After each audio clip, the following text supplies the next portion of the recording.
Il y a bien longtemps, au cœur du royaume de Togbedi, se dressait un petit village isolé, nommé Dovoji. Ce village était entouré d'une épaisse forêt noire appelée la forêt d'Obomé, connue de tous comme la forêt des larmes. Abonne-toi pour écouter la tragédie qui est à la fin de cette histoire. Depuis des générations, les anciens du village interdisaient à quiconque d'y pénétrer. Il était dit que ceux qui y entraient n'en revenaient jamais. Les enfants avaient interdiction de s'en approcher, et même les chasseurs les plus téméraires traçaient un large détour pour éviter ces lisières. C'est dans ce village, au bord de la forêt maudite, que naquit Kelena, une fille à la peau de bronze et aux yeux profonds comme la nuit.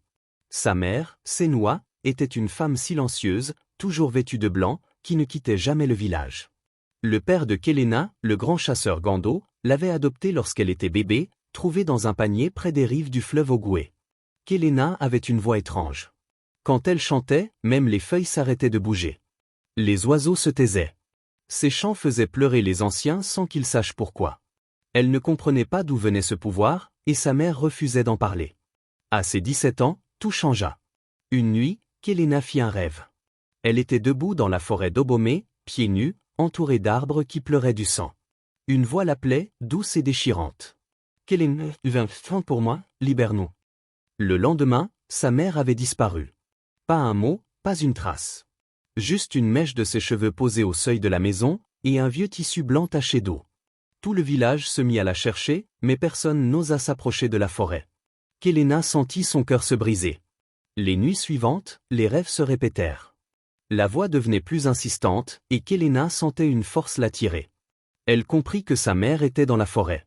Contre la volonté de tout le village, elle y entra. Les premiers pas dans la forêt furent suffocants. L'air y était plus lourd, plus froid. Les arbres semblaient l'observer. Elle avança, chantant doucement, espérant que sa voix la guiderait. Soudain, elle vit une femme suspendue dans un arbre, les yeux fermés, pleurant des larmes noires. Puis une autre. Et encore une autre. Des dizaines. Toutes suspendues comme des fruits maudits, figées, pleurant en silence. Certaines murmuraient son nom. Là, elle vit sa mère, accrochée à un vieux fromager. Vivante. Les yeux ouverts, mais incapable de parler.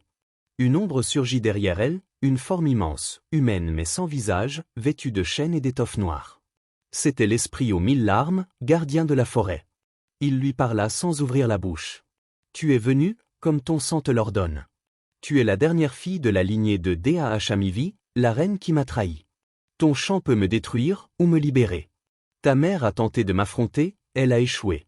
Mais toi, tu as le chant pur. Tu es la clé. » Kelena ne comprenait pas. Elle voulait fuir, mais ses jambes refusaient de bouger. L'esprit révéla alors la vérité. Les femmes suspendues dans les arbres étaient les descendantes de la lignée royale, capturées à chaque génération pour nourrir la malédiction. Ce n'était pas une punition divine, mais un pacte. Son père adoptif, Gando, n'était pas un simple chasseur. Il était le dernier gardien du pacte, chargé de livrer chaque génération une femme de la lignée royale, pour conserver sa richesse et sa puissance. Et Kelena était la prochaine offrande. Effondrée, trahie, Kelena retourna au village en courant. Elle trouva Gando assis près du feu. Il souriait, comme s'il attendait ce moment. « Tu devais y aller. Maintenant tu sais. Ton chant est le dernier. Tu dois choisir, Kelena, te sacrifier, ou fuir et laisser la malédiction se renforcer. Le village mourra avec toi, ou survivra sans toi. » La nuit suivante, le village fut secoué par une tempête venue de nulle part. L'eau inonda les champs, les enfants tombèrent malades, et les cris de femmes résonnèrent depuis la forêt. Alors, Kelena prit sa décision. Elle retourna à la forêt d'Obomé, s'habilla de blanc comme sa mère, se tint face à l'esprit aux 1000 larmes et chanta. Un chant si triste que même les cieux tremblèrent. Un chant venu de ses entrailles, un cri de douleur, de pardon et de vérité. À chaque note, une femme tomba au sol, libérée. À chaque larme de Kelena, une chaîne de l'esprit se brisait. Jusqu'à ce que tout devienne silence. Le corps de Kelena disparut dans une lumière blanche. Elle ne fut jamais retrouvée. Mais la forêt changea.